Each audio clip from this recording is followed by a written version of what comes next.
So we're back. Let's take a look at feudalism. What feudalism was, it was the economic system for hundreds of years during the Middle Ages. And what happened with feudalism is that the commoners, the peasants, lived on what's called the feudal manor, the manor. And the lord of the manor, the noble, gave his vassals, another word for the peasants, land to farm.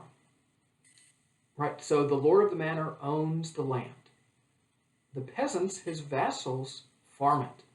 And in return for working for the lord of the manor, the vassals were protected from roving bandits.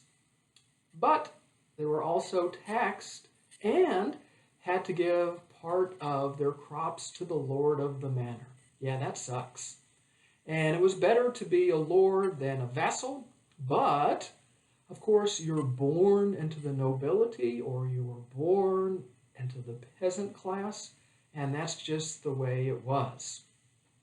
If you look at the visual here to the left, what this shows is a vassal, a tenant, right, renewing his oath of fealty to his lord with the praying hands, right? So he's going down, bending his knee, and today what we call the praying hands, that started during this time. The praying hands originally had nothing to do with prayer, but that's how you showed your obedience to the lord of the manor. Isn't that cool?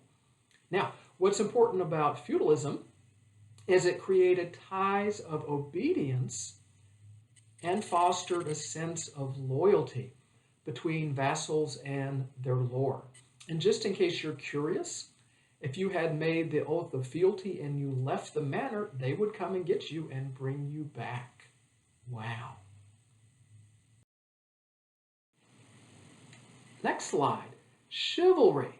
This was kind of a byproduct of feudalism, and chivalry was an idealized, notice idealized, the ideal, not the real, idealized system of manners and morals. And the good news about chivalry, it was restricted to the nobility.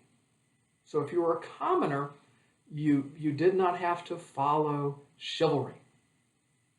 The medieval knights, right? So we're talking about the nobles, right?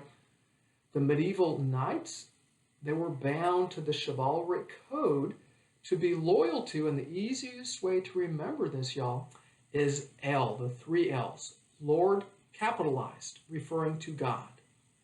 Then the next L would be the lord of the manor. And then the third L would be your lady. Now, your lady would not be your wife. This oftentimes could be, say, for example, the queen or a princess or daughter of the lord of the manor. You would be devoted to that lady. As well, the chivalric ideals included ideas such as benevolence, brotherly love, and politeness. And we take a look here at the visual. This is King Arthur's Round Table. So this ties in with this period literature and these ideas of chivalry. Now, moving through time, we enter into what today are called the High Middle Ages. They begin with the First Crusade. And the good news about this is that vassals, right, the commoners, the peasants, were liberated, were allowed to leave the manor to go fight and die in the Holy Land. Sorry for that typo, that should be Holy Lands. So what happens is that feudalism slowly starts to die out. What do we see? We see the growth of cities along the crusade routes, and knowledge starts to share, and we start to transition to the Renaissance. So the Renaissance is the next period that we'll look at, but the Renaissance just doesn't start like that. It's a very transitional, slow process. With the Crusades, the church starts to become corrupt. This is when we have popes who are not really leading the church, but they're political figures, and greed takes over the church. And with the Crusades come the Black Death. So as we start to have people traveling throughout not only England but Europe, right? All of this movement and trade, people are bringing contagion back and forth.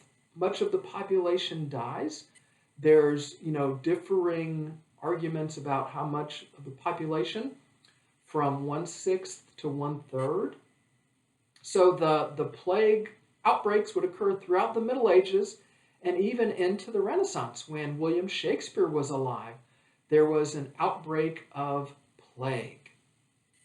But what's really interesting is that the plague had some good things about it. Hundreds of new jobs would become available after the plague outbreak passed, right?